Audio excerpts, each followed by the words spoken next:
नमस्कार साथियों, मेरा नाम है अशोक पांडे और मेरे चैनल जय विद अशोक में आपका स्वागत है। फ्रेंड्स, आज हम इंडियन इकोनॉमी मॉड्यूल सी चैप्टर नंबर 20 का पार्ट 4 करेंगे और इसी के साथ ये पूरा chapter friends Indian financial system कब ख़त्म हो जाएगा। हमारा पूरा चैप्टर कवर हो जाता है। यहाँ पर फेज 3 हमने डिस्कस किया था पिछले लेक्चर में पार्ट 3 में, लेकिन कुछ रह गया था तो उसको हम कंटिन्यू करेंगे। और साथ ही साथ में यहाँ पर फेज 4 जो कि पोस्ट ग्लोबल फाइनेंशियल क्राइसिस कहलाता है 2010 से लेकर के अभी तक, इसके बारे में डिस्कशन करने वाले हैं। तो अगर आपको याद हो तो पार्ट 3 में हमने फेज 3 के बारे में डिस्कस किया था, लिबरलाइजेशन 1991 से 2010, जिसमें हमने नरसिम्हन कमेटी 1 और नरसिम्हन कमेटी 2 ठीक है, दोनों के बारे में डिस्कस किया था। कुछ चीज़ें जो और रह जाती हैं फेज 3 से रिलेटेड, उसके हम यहाँ पर डिस्कस करेंगे। अभी फेज 3 ही यहाँ पर चल रहा है। ठीक, other steps taken for liberalisation of the financial sector, financial sector के लिबरलाइजेशन के लिए और क्या क्या कदम उठाए गए उसकी बात करी गई है यहाँ पर। Establishment of 3 credit rating agency, namely CRI, SIL यानी क्रिसिल, इकरा और केयर। 3 क्रेडिट रेटिंग एजेंसीज़ को इस्टेब्लिश किया गया था। CRISIL, credit rating information services of India limited, ICRA, investment information and credit rating agency limited, CARE, credit analysis and research limited. ये 3 जो है credit rating agency establish करी गई थी। Establishment of 2 stock exchanges, namely NSE national stock exchange और दूसरा था OTCE over the counter exchange of India limited. तो ये 2 स्टॉक एक्सचेंज शुरू करे गए थे और इंट्रोडक्शन किया गया था screen based trading system in capital market. Share market में स्क्रीन बेस्ड ट्रेडिंग की बात शुरू की गई थी। मुंह से बोल करके काम नहीं होगा, वेबसाइट के थ्रू काम करना शुरू किया गया था। National stock exchange introduced screen based trading at its inception in 1992 and this was followed by other stock exchanges. National stock exchange जो है 1992 में ही ये बनता है, शुरुआत होती है और उसी समय से ही यहाँ पर स्क्रीन बेस्ड ट्रेडिंग की शुरुआत कर दी जाती है। नेशनल स्टॉक एक्सचेंज में शुरुआत ही जो है स्क्रीन बेस्ड ट्रेडिंग से हुई थी। स्क्रीन बेस्ड ट्रेडिंग मतलब जैसे जीरोधा वगैरह आप खोलते हैं या फिर जो है ग्रो वगैरह खोलते हैं और वहाँ पर ट्रेड करते हैं, लाइक दैट। ओके, और उसके बाद और भी जो स्टॉक एक्सचेंज थे उन्होंने भी स्क्रीन बेस्ड ट्रेडिंग को अपनाया। पहले कैसे होता था, पहले अगर आपको याद हो हर्षद मेहता स्कैम वगैरह आपने देखा होगा तो उसमें आपने देखा होगा कि भाई AK 5 लाइक दैट वो आवाज़ किया करते थे और उसी के आधार पर 100 मेरे बुक कर लो होता था। लेकिन अभी स्क्रीन बेस्ड हो गया है। ठीक है, screen based trading made it possible to conduct online, electronic, anonymous and order driven transaction from remotely situation trading terminal. तो स्क्रीन बेस्ड ट्रेडिंग से फ़ायदा क्या हुआ, अब चीज़ें ऑनलाइन हो गई, इलेक्ट्रॉनिक तरीके से, बिना किसी को बताए हुए एनोनिमस तरीके से अब आप ऑर्डर प्लेस कर सकते हैं। बस केवल क्या है कि आपके पास में ट्रेडिंग का टर्मिनल यानी कंप्यूटर वगैरह कुछ ना कुछ अवेलेबल होना चाहिए। फिर आता है depository act 1996 was another landmark development in the history of India's capital market. Capital market में जो सिक्योरिटीज़ होती थी, जो शेयर होते थे, उनको डिमेटेरियलाइज करने के लिए 2 डिपॉजिटरी बनाई गई डिपॉजिटरी एक्ट 1996 के तहत। इसके बाद में देयर आफ्टर 2 डिपॉजिटरी जिनके नाम थे CDSL और NSDL। CDSL है सेंट्रल डिपॉजिटरी सर्विसेज लिमिटेड और NSDL है नेशनल सिक्योरिटीज डिपॉजिटरी लिमिटेड। ये 2 जो हैं डिपॉजिटरी सेटअप करी गई। NSDL और CSDL have been successful in the dematerialisation of securities in the extent to the extent of 99% of total market capitalisation. और ये दोनों कंपनियां NSDL और CDSL मिल करके जितनी भी शेयर थे उनको 99% इन्होंने लगभग डीमेटेरियलाइज कर दिया। डीमेटेरियलाइज मतलब फिजिकल फॉर्म में जो कागज़ के रूप में चीज़ें हैं उसको इलेक्ट्रॉनिक रूप में बदलना डीमेटेरियलाइजेशन कहलाता है। ध्यान रखें, कई बार पूछ लेते हैं डीमेटेरियलाइजेशन क्या होता है, तो ध्यान रखें जो भी आपके पास कागज़ का कोई टुकड़ा है, से इफ यू हैव अ कागज़ का टुकड़ा और उसको कन्वर्ट कर दिया जाए। ठीक है, जैसे मान लीजिए ये है मेरे पास में, ये कागज़ है। ठीक है, इसमें कुछ लिखा पढ़ा होगा, इसी चीज़ को जो है अगर कन्वर्ट कर दिया जाए इलेक्ट्रॉनिक फॉर्म में, सॉफ्ट कॉपी जिसे हम बोलते हैं, तो उसे ही डिमेटेरियलाइजेशन कहते हैं। Another notable achievement in development of the capital market was shortening of the settlement cycle and adoption of rolling settlement method. मतलब कहने का कि जो और डेवलपमेंट जो हुए उसमें सेटलमेंट साइकिल को घटाया गया और रोलिंग सेटलमेंट मेथड को अपनाया गया। रोलिंग मतलब जो रोल ओवर हो रहा है, बार बार होने वाला, और लास्ट तक स्थिति ऐसी है कि T+2 बेसिस तक ले आए हैं। T+ मतलब जिस दिन ट्रांजेक्शन हुई उसके अगले 2 दिन में सेटलमेंट लाया गया। ठीक है, शुरुआत कैसे हुई है वो भी देखते हैं हम। तो यहाँ पर earlier on the settlement cycle was as high as 14 days for specified scrip और 30 डेज फॉर अदर्स। मतलब कुछ विशेष जो है शेयर्स के लिए 14 दिन का सेटलमेंट साइकिल होता है। सेटलमेंट साइकिल का मतलब है आज बेचोगे शेयर 14 दिन में तुम्हारे खाते में पैसा आएगा, आज खरीदोगे शेयर पैसा दे दोगे 14 दिन बाद तुम्हारे खाते में आएगा, काइंड ऑफ दैट। ओके, और कुछ अदर के लिए 30 दिन लग जाते थे पैसा आने में। Settlement risk was very high as many adverse situation could occur between the transaction and settlement date. अब इसमें क्या होता है, सेटलमेंट रिस्क बहुत ज़्यादा रहता है, तो क्योंकि भाई 30 दिन का गैप है, 14 दिन का गैप है, 14 दिन के अंदर बहुत कुछ हैपनिंग हो सकती है, हो सकता है व्यक्ति की डेथ हो जाए, देश में क्राइसिस आ जाए, लाइक दैट। तो इसलिए जो है मतलब सेटलमेंट रिस्क बहुत ज़्यादा हुआ करता था। Initially the settlement cycle was reduce to a week, फिर क्या हुआ 14 दिन से घटा करके इसको 7 दिन किया गया। फिर रोलिंग सेटलमेंट जो है T+5 बेसिस पर लाया गया, कब, जुलाई 2001 में, और इसको फर्दर जो है T+3 कर दिया गया अप्रैल 2002 में, T+2 कर दिया गया अप्रैल 2003 तक आते आते। T+2 अभी इंस्टेंट है, टी है ना, तुरंत ही सेटलमेंट होता है। T+2 अप्रैल 2003 तक। टी का मतलब समझते ही होंगे, जिस दिन को सेटलमेंट हुआ है, जिस दिन मान लो तुमने जो है मंडे को अगर परचेजिंग करी है तो +5 दिन और लगेंगे सेटलमेंट होने के लिए। यहाँ पर T+2 मतलब आज मंडे को परचेजिंग करी तो बुधवार बृहस्पतिवार को सेटलमेंट हो जाएगा। ठीक है, तो धीरे धीरे करके इन्होंने क्या किया, सेटलमेंट साइकिल को रिड्यूस कर दिया। Foreign institutional investors were permitted to invest in India in 1992 under the portfolio investment scheme PIS। जो फॉरेन इंस्टीट्यूशनल इन्वेस्टर्स थे उनको भी इंडिया में इन्वेस्ट करने के लिए कैपिटल मार्केट में अलाउ किया गया, और उसके लिए जो स्कीम लाई गई उसका नाम था PIS, portfolio investment scheme 1992।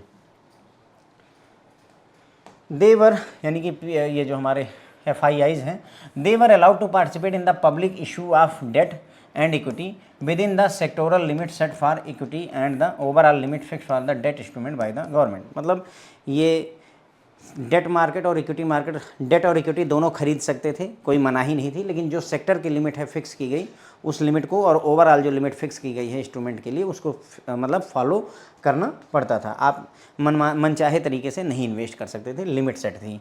In post 1990 period a notable development in the area of money market operation was emergence of specialised institution namely primary dealer and money market mutual fund. मतलब 1990 के बाद में money market में जो changes आए उसमें primary dealer का concept और मनी मार्केट म्यूचुअल फंड वगैरह सामने आते हैं।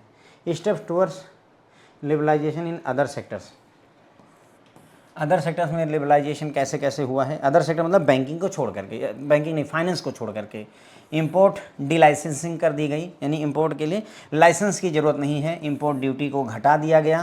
Production licence done away with, यानी प्रोडक्शन करने के लिए लाइसेंस लेने की ज़रूरत नहीं है, लाइसेंस राज को पूरी तरह से ख़त्म कर दिया गया। ट्रेड पॉलिसी रिफॉर्म किए गए, यानी बिजनेस की जो पॉलिसी थी उसमें बहुत सारा रिफॉर्म्स किया गया। फिजिकल रिफॉर्म्स किए गए, वित्तीय रिफॉर्म किए गए। एक्सचेंज रेट में इंटरेस्ट रेट अनपेक्ड किया गया, मतलब इंटरेस्ट रेट जो है अब फिक्स नहीं रहता था, कोई अथॉरिटी नहीं डिसाइड करती थी, बल्कि मार्केट में डिमांड और सप्लाई के बेसिस पर डिसाइड किया जाता है, अनपेक्ड कर दिया गया। फॉरेन एक्सचेंज रेगुलेशन रिलैक्स किया गया, यानी फेरा की जगह पर फेमा लाया गया जो काफ़ी ईजी था। FDI रूल्स जो है आपके रिलैक्स किए गए। डिसइन्वेस्टमेंट किया गया पब्लिक इंटरप्राइजेज में, पब्लिक इंटरप्राइजेज में जो भी पैसा था उसको डिसइन्वेस्टमेंट किया गया। यहाँ से फेज 4 शुरू होगी, तो इतनी सारी चीज़ें बदली। So here we have discussed कि मतलब हमने देखा कि फेज 3 जो थी लिबरलाइजेशन के बाद की है, 1991 से 2010 तक चलती है, उसी को कंटिन्यू कर रहे हैं। तो अदर क्या क्या स्टेप्स लिए गए हैं, उसमें सबसे पहला 3 क्रेडिट रेटिंग एजेंसीज बनाई गई, ये फेज़ 3 में हुआ है। अब सवाल ये भी पूछ सकता है कि क्रिसिल या इकरा या केयर जो क्रेडिट रेटिंग एजेंसी है किस जो है फेज में बनी थी, फेज 1, फेज 2, फेज 3, इस तरीके के क्वेश्चन कंफ्यूज करने के लिए बन सकते हैं। तो 3 क्रेडिट एजेंसी क्रिसिल, इकरा और केयर बनी। 2 स्टॉक एक्सचेंज जिसमें NSE नेशनल स्टॉक एक्सचेंज और OTCEI over the counter exchange of India बना। ठीक है, उसके बाद में स्क्रीन बेस्ड ट्रेडिंग सिस्टम बनाया गया कैपिटल मार्केट में। नेशनल स्टॉक एक्सचेंज ने स्क्रीन बेस्ड ट्रेडिंग शुरू करी 1992 में, जब ये बना तब से ही शुरू करी, और बाद में अदर स्टॉक एक्सचेंज ने भी उसको फॉलो किया। स्क्रीन बेस्ड ट्रेडिंग जो थी वो ऑनलाइन हो गई पूरी प्रक्रिया, एनोनिमस हो गई पूरी प्रक्रिया, ऑर्डर ड्रिवन ट्रांजेक्शन्स होती थी, बस आपके पास में कहीं से भी ट्रांजेक्शन की जा सकती थी, बशर्ते कि आपके पास में ट्रेडिंग का टर्मिनल या कंप्यूटर वगैरह अवेलेबल हो। डिपॉजिटरी एक्ट 1996 लाया गया, जिसने इंडियन कैपिटल मार्केट को काफ़ी बदल करके रखा। इसी के तहत 2 डिपॉजिटरी बनाई गई, CDSL और NSDL। ठीक है, CDSL और NSDL। NSDL national security depository limited है और CDSL है security central deposit services limited. और NSDL और CSDL ने क्या किया, जितने भी फिजिकल शेयर थे उनको कन्वर्ट कर दिया डिजिटल फॉर्म में, जिस प्रक्रिया को डीमेटरलाइजेशन कहा गया। ठीक, उसके बाद में अगर और डेवलपमेंट की बात की जाए तो सेटलमेंट साइकिल को रिड्यूस किया गया। पहले सेटलमेंट साइकिल 14 दिन 30 दिन हुआ करता था, धीरे धीरे उसको घटा करके, अब ये इतनी ज़्यादा डेट याद नहीं रखेंगे, ध्यान रखिए, बस T+2 तक ले आया गया। बस इतनी बात अपने लिए काम की बहुत हो जाती है। फॉरेन इंस्टीट्यूशनल इन्वेस्टर्स जो थे उनको 1992 में पोर्टफोलियो इन्वेस्टमेंट स्कीम के तहत इंडिया में इन्वेस्ट करने के लिए अलाउ किया गया। वो अब डेट में और इक्विटी में इन्वेस्ट कर सकते थे, लेकिन जो सेक्टर लिमिट है उसको फॉलो करें और ओवरऑल लिमिट जो फिक्स की गई उसको फॉलो करना होता था। उसके बाद अगर मनी मार्केट में क्या चेंजेज आए हैं, तो मनी मार्केट में बहुत सारे चेंजेज हैं, जिसमें प्राइमरी डीलर वगैरह और मनी मार्केट म्यूचुअल फंड वगैरह सामने निकल करके आते हैं। अदर सेक्टर में रिफॉर्म में क्या क्या किया गया, तो अदर सेक्टर में इंपोर्ट एक्सपोर्ट के सेक्टर में इंपोर्ट डी लाइसेंस्ड कर दिया गया, इंपोर्ट करने के लिए लाइसेंस की ज़रूरत नहीं है। इंपोर्ट ड्यूटी को घटा दिया गया, प्रोडक्शन के लिए बनाने के लिए चीज़ों को लाइसेंस की ज़रूरत नहीं है, लाइसेंस राज ख़त्म कर दिया गया। ट्रेड पॉलिसी में बहुत सारा चेंजेज लाया गया, फिजिकल रिफॉर्म किए गए, एक्सचेंज रेट को अनपेक्ड किया। एक्सचेंज रेट अब फिक्स नहीं रहता था, वो मार्केट के डिमांड और सप्लाई पर डिसाइड होता था। फॉरेन एक्सचेंज रेगुलेशन को आसान किया गया, FDI के रूल्स आसान किए गए और पब्लिक इंटरप्राइजेज में डिसइन्वेस्टमेंट किया गया, यानी सरकार ने जो पब्लिक इंटरप्राइजेज में पैसा लगा रखा था उसको बेचा, अपनी हिस्सेदारी बेची। ठीक है, अब बात करेंगे यहाँ लास्ट फेज, जो कि है हमारी friends phase 4, post global financial crisis, GFC बोलते हैं। ग्लोबल फाइनेंशियल क्राइसिस को GFC बोलते हैं। 2010 से लेकर के 2010 से लेकर अभी तक का जो ये टाइम चल रहा है, इसको फेज 4 माना गया बैंकिंग सेक्टर या फाइनेंशियल सेक्टर के रिफॉर्म का। There have been several crisis that have faced economy during 20th and 21st century, मतलब बहुत सारी क्राइसिस आई जो हमारी जो है इकोनॉमी ने 20वीं और 21वीं सदी में झेला और सहा। Each of these crisis have provided lesson to be learned and has help to formulating way and means by which financial system can become stronger and more robust. तो जितनी भी परेशानियाँ आई उन सब से हमने लेसन सीखा और इन्होंने हमें मदद की हमें ये जानने में कि आखिर कैसे जो है हम अपने सिस्टम को, फाइनेंशियल सिस्टम को, इकोनॉमी को मजबूत कर सकते हैं और ताकतवर बना सकते हैं। ठीक है, ग्लोबल फाइनेंशियल क्राइसिस जो 2007-8 में हुई थी was one such crisis, probably the severest of them all after the great depression of 1930। Global financial crisis जो 2007-8 में मैंने नहीं बताया था आपको, रिसेशन आ गया था, मंदी आ गई थी, वैश्विक मंदी, पूरे दुनिया में मंदी आ गई थी। ग्लोबल फाइनेंशियल क्राइसिस 2007-8 में जो आई थी वो 1930 में जो ग्रेट डिप्रेशन के नाम से जाना था, 1930 की मंदी के बाद में उतनी भयानक मंदी 2007-8 में जाकर के फेस हुई, हमें पूरी दुनिया को फेस हुई थी। ठीक है, the global financial crisis originated in United States mortgage market and thereafter extended to the rest of the world. तो मतलब वही है कि यूनाइटेड स्टेट्स में ग्लोबल फाइनेंशियल क्राइसिस शुरू हुई थी मॉर्गेज मार्केट में, है ना। आपको लेहमैन ब्रदर्स जो फेल हुए थे, हुआ क्या, जैसे मतलब इन्होंने क्या किया था कि कोई चीज़ जो है बंधक ना रख करके लोन बांटना शुरू कर दिया। ठीक है, एक तरीके से सरल भाषा में, जैसे 60 लाख का आपका घर है तो आपको जो लोन दिया जाना चाहिए वो ज़्यादा से ज़्यादा 60 लाख का दिया जाना चाहिए, लेकिन मैं आपको 5 करोड़ का लोन दे दूँ उस 60 लाख के घर के दम पर, तो भाई अगर मान लो मैं ना लौटा पाऊँ तो मेरा घर ही तो ले पाओगे 60 लाख का, बाकी 4 करोड़ कुछ लाख रुपए जो है आपके डूब जाएंगे, है ना। तो वो ये पूरे अमेरिका में ये प्रॉब्लम हो गई थी हर एक बैंक की, जिसकी वजह से पूरा बैंकिंग सिस्टम ही इनका तबाह हो गया और उसी की वजह से ये पूरी क्राइसिस आई हुई थी। Although the rest of the world was reeling from the impact of GFC global financial crisis, the impact on India was fortunately to much lesser degree. वैसे तो पूरी दुनिया ग्लोबल फाइनेंशियल क्राइसिस से परेशान हो रखी थी, लेकिन किस्मत अच्छी थी कि हमारे ऊपर उसका प्रभाव बहुत कम पड़ा। ऐसा क्यों हुआ? This was mainly because India to a large extent was not closely connected with the affected economies as it could have been, क्योंकि हम उन इकोनॉमीज़ पर उतना निर्भर नहीं थे जितना हम निर्भर हो सकते थे। समझिए जैसे अमेरिका में क्राइसिस आई तो हमारा अमेरिका पर उतनी निर्भरता है ही नहीं उस समय कि अगर वो उनकी इकोनॉमी ख़राब हो गई तो हम बर्बाद हो जाएंगे, ऐसी सिचुएशन नहीं थी। ठीक है फ्रेंड, तो ये बात हो गई हमारी।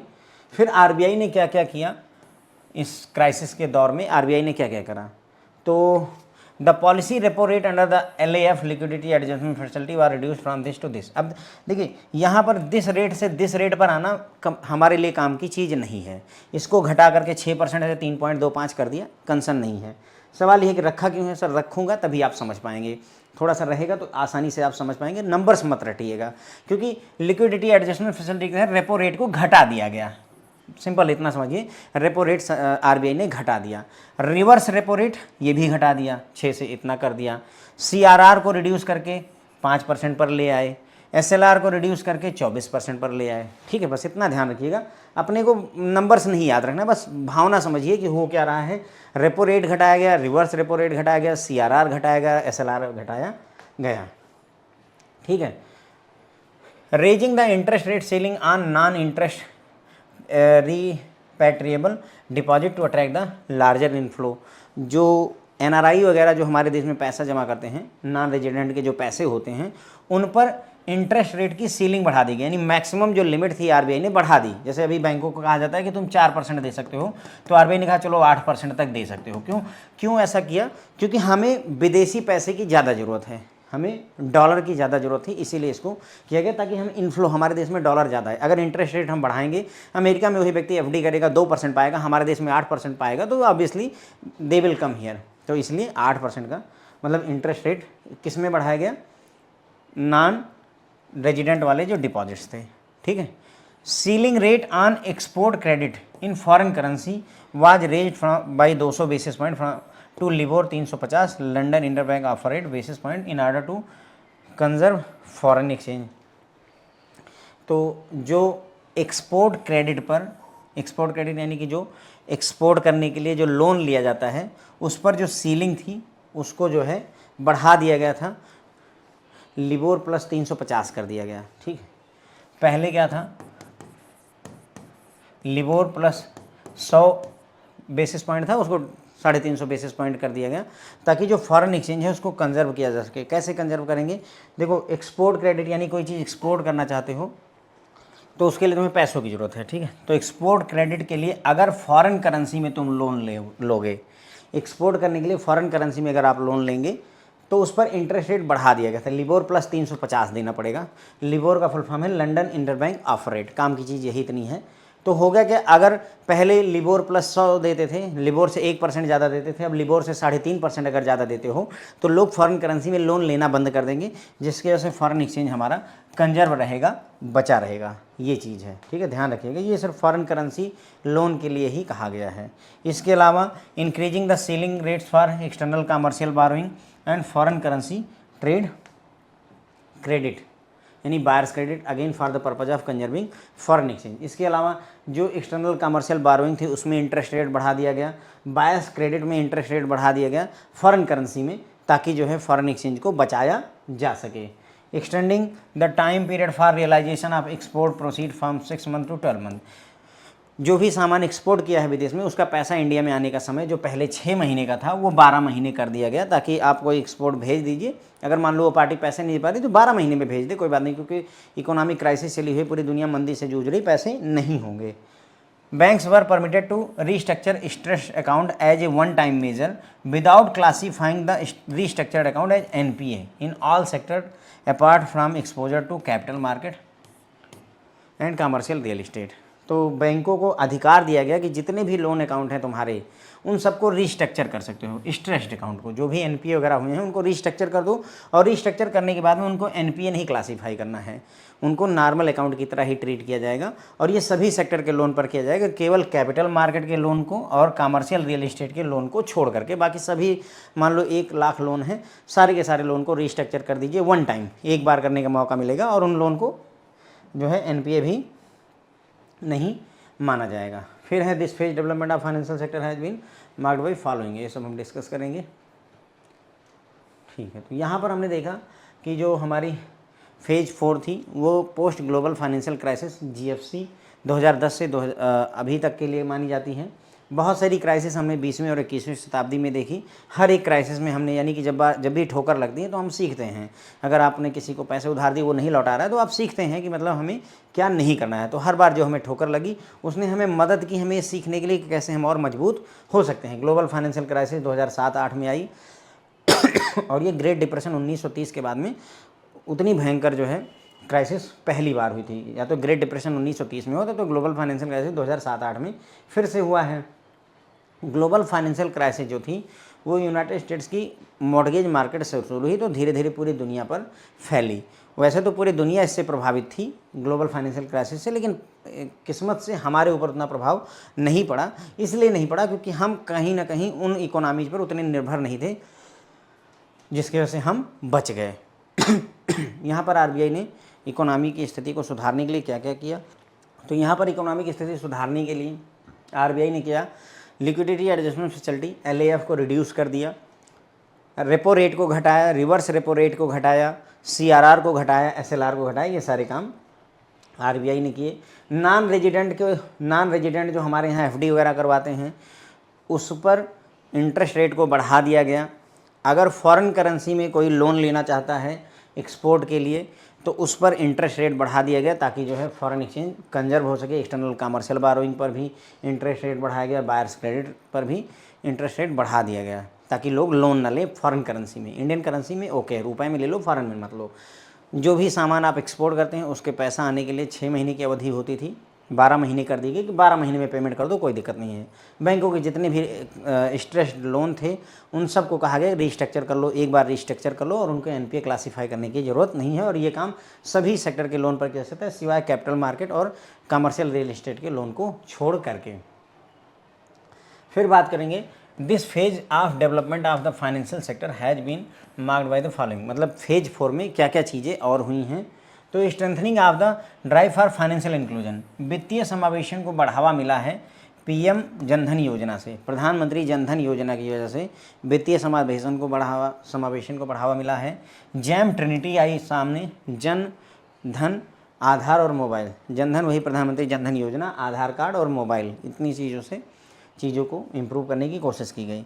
Licensing of differentiated bank namely payment banks और स्मॉल फाइनेंस बैंक, इसी फेज में फेज 4 में ही डिफरेंशिएटेड बैंक को लाइसेंस देने की बात की गई। डिफरेंशिएटेड मतलब जो थोड़ा डिफरेंट पर्पज़ के लिए होते हैं, जैसे पेमेंट बैंक बनाए गए, स्मॉल फाइनेंस बैंक बनाए गए। ठीक है, these were the direct result of recommendation of Nachiket more committee on comprehensive financial services for small business and low income house hold set up by RBI. देखिए सिंपल सा सवाल ये है कि ये जो हमारे डिफरेंशिएटेड बैंक खोले गए, या डिफरेंशिएटेड बैंक का एग्जांपल है पेमेंट बैंक खोले गए और स्मॉल फाइनेंस बैंक खोले गए, ये किस कमेटी के रिकमेंडेशन पर खोले गए हैं?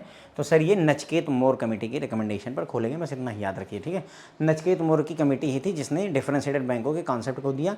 इन्हीं की वजह से पेमेंट बैंक और स्मॉल फाइनेंस बैंक आज हमारे पास मार्केट में अवेलेबल हैं। Setting up of PJ Nayak committee, officially known as Committee to Review Governance of Board of Banks in India by Reserve Bank of India in 2014 to review the governance of Board of Banks in India। इसके अलावा PJ Nayak committee establish की गई जिसका काम क्या था, board of directors जो bank का बोर्ड है उसकी गवर्नेंस को देखना। जैसे पिछले लेक्चर में आपने देखा होगा कि सरकार की ओनरशिप, मैनेजमेंट में हस्तक्षेप और जो बैंक की ऑटोनॉमी है वो हैंड टू हैंड जाते नहीं हैं, एक दूसरे से मैच नहीं करते हैं।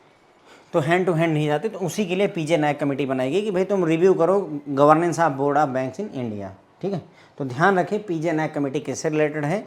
बैंकों में बोर्ड के गवर्नेंस से, बोर्ड के गवर्नेंस से। Setting up of EASE enhanced access and service excellence agenda, EASE agenda जो है सेट किया गया for calibrating the performance of public sector bank and fostering healthy competition and collaborating among these banks। EASE agenda लाया गया, enhanced access and service excellence agenda लाया गया ताकि जो पब्लिक सेक्टर बैंक हैं उनकी परफॉर्मेंस को इम्प्रूव किया जा सके, उनके बीच में हेल्दी कंपटीशन को बढ़ावा दिया जा सके। Consolidation amongst the PSU bank in order to reduce the number of such bank from 27 to 12। बैंकों के मर्जर की भी बात करी गई, बैंकों के मर्जर किए गए और वो जो है 27 से घट करके पब्लिक सेक्टर अंडरटेकिंग बैंक जो है 12 रह गए। Operationalising the insolvency and bankruptcy code IBC code 2016 for speedy resolution of stress asset in order for preservance and protect economic wealth. जो कंपनियां अपना पैसा नहीं चुका पा रही हैं तो उनको दिवालिया घोषित कर दिया जाता है IBC के तहत, इंसॉल्वेंसी एंड बैंकरप्सी कोड के तहत। फिर उनको उनका सारा एसेट बेच बाच करके पैसे की रिकवरी करी जाती है, तो स्ट्रेस एसेट को मतलब जो है वसूलने के लिए, ठीक है। तो उसी के लिए जो है ये बनाया गया था IBC 2016। Taking step to set up national bank for financing infrastructure and development NABFID as apex development financial institution. NABFID establish किया इन्होंने, national bank for financing infrastructure and development. तो NABFID का काम था लोन देना, लेकिन सिर्फ डेवलपमेंट के लिए। इंफ्रास्ट्रक्चर का ये लोन देते थे, सिंपल सा है, यानी कि जैसे पुल बनना है, डैम बनना है, रेलवे लाइन बननी है, लाइक दैट, इन सभी कामों के लिए ही ये लोन देते थे NABFID।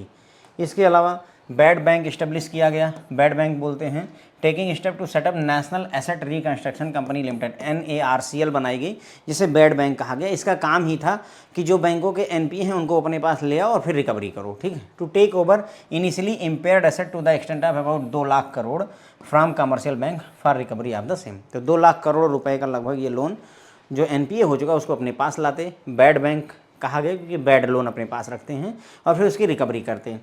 Amending the banking regulation act so as to bring cooperative banks under the supervision control of RBI। इसके अलावा banking regulation act BR act को मॉडिफाई किया गया, अमेंड किया गया, ताकि जो कोऑपरेटिव बैंक्स हैं उनको भी जो है RBI के दायरे में सुपरविजरी कंट्रोल में लाया जा सके, ठीक है। Increasing the deposit insurance cover extended by deposit insurance corporation from 1 lakh to 5 lakh per customer. DICGC द्वारा जो इंश्योरेंस कवरेज दिया जाता था 1 लाख रुपए का पर अकाउंट, वो बढ़ा करके 5 लाख रुपए पर अकाउंट कर दिया गया। Bringing in sweeping changes in the payments and settlement space to make amongst the best in world, including the introduction of unified payment system UPI, making NEFT RTGS system 24/7। तो मतलब इसमें ये भी चेंजेस किए गए कि दुनिया में बेस्ट लेवल की पेमेंट और सेटलमेंट सिस्टम लाने के लिए UPI लाएगा, यूनिफाइड पेमेंट सिस्टम। साथ ही साथ में नेफ्ट और RTGS को राउंड द क्लॉक कर दिया गया, यानी 24/7 काम करना शुरू कर चुके हैं, 24 घंटे होता है ये। Increasing the FDI limit to insurance sector from 49 to 74। Insurance sector में FDI बढ़ा करके 74% कर दी गई है। Taking step for launching IPO of life insurance corporation. इसके अलावा LIC का IPO भी लाया गया, ठीक है। मतलब बस यहीं पर बात अपनी ख़त्म हो जाती है। तो यहाँ पर हमने देखा कि मतलब इस जो चौथा फेज था उसमें और क्या क्या हुआ है। तो प्रधानमंत्री जनधन योजना लाई गई, जैम ट्रिनिटी का कॉन्सेप्ट लाया गया, डिफ्रेंशिएटेड बैंक लाए गए जिनमें पेमेंट बैंक और स्मॉल फाइनेंस बैंक आते हैं। डिफ्रेंशिएटेड बैंक नचकेत मोर कमेटी की रिकमेंडेशन पर आए। ध्यान रखें, नचकेत मोर कमेटी रिकमेंडेड की है डिफ्रेंशिएटेड बैंक के लिए, जिसमें पेमेंट बैंक और स्मॉल फाइनेंस बैंक आते हैं। PJ नायक कमेटी बनाई गई, जिसका काम था governance of boards of bank, बैंकों के जो बोर्ड हैं उसकी गवर्नेंस को रिव्यू करने के लिए PJ नायक कमेटी बनाई गई थी। सीधा क्वेश्चन आएगा फ्रेंड्स, ओके, नचकेत मोर और PJ नायक दोनों पूछे जा सकते हैं। ईज एजेंडा लाया गया। ईज का फुल फॉर्म याद रखें, enhanced access and service excellence, ताकि बैंकों की परफॉर्मेंस को इंप्रूव किया सके, आपस में इनका हेल्दी कंपटीशन करवाया सके, कोलोबरेशन करवाया जा सके। पब्लिक सेक्टर बैंकों को जो है कंसोलिडेट करके इनका नंबर 27 से घटा करके 12 कर दिया गया, यानी मर्जर करके इनको 12 पे ले आया गया। इंसॉल्वेंसी एंड बैंकरप्सी कोड 2016 लाया गया, ताकि जो स्ट्रेस एसेट हैं उनका तेज़ी के साथ रिजोल्यूशन किया जा सके और देश को बचाया सके, बैंकों को बचाया जा सके। NABFID इस्टेब्लिश किया गया, national bank for financing infrastructure and development. Infrastructure और डेवलपमेंट के लिए लोन देने के लिए एक संस्था बनाई गई। बैड बैंक बनाए गए, NARCL national asset reconstruction company limited, जिसे बैड बैंक कहा गया। इसका काम ही है जो बैंकों के NPA या बैड लोन हैं उनको अपने पास लाना, फिर उनकी रिकवरी करना, और शुरुआती टारगेट 2 लाख करोड़ रुपए का रखा गया। इसके अलावा बैंकिंग रेगुलेशन एक्ट को अमेंड कर दिया गया और कोऑपरेटिव बैंकों को भी RBI के सुपरवाइजरी दायरे में रखा गया, ठीक है। उसके बाद में DICGC द्वारा जो पर कस्टमर डिपॉजिट का इंश्योरेंस होता है उस कवर को 1 लाख से बढ़ा करके 5 लाख कर दिया गया। दुनिया में बेस्ट पेमेंट और सेटलमेंट का सिस्टम लाने के लिए UPI लाया गया, यूनिफाइड पेमेंट सिस्टम को लाया गया, UPI को, साथ ही साथ नेफ्ट और RTGS सिस्टम को 24/7 कर दिया गया। FDI की लिमिट को इंश्योरेंस सेक्टर में 49% से बढ़ा करके 74% कर दिया गया और इसके अलावा लाइफ इंश्योरेंस कॉर्पोरेशन का IPO भी लाया गया फ्रेंड्स। ओके, तो बस यहीं पर अपनी फ्रेंड जो है बैंकिंग सेक्टर का, फाइनेंशियल सेक्टर का पूरा ओवरव्यू हो जाता है। 4 फेजेज हम पूरी तरह से डिस्कस कर लेते हैं। होप है फ्रेंड्स आपको पसंद आएगा, लाइक वगैरह कर सकते हैं, कोई कमी हो तो कमेंट कर सकते हैं, अच्छा लगे तो भी कमेंट करके बताएं कि सर अच्छा है, ख़राब है, जो भी है आपकी जो राय है वो दे सकते हैं। सब्सक्राइब अगर आपको टाइम लगे तो करें ज़रूर। Thank you so much friends.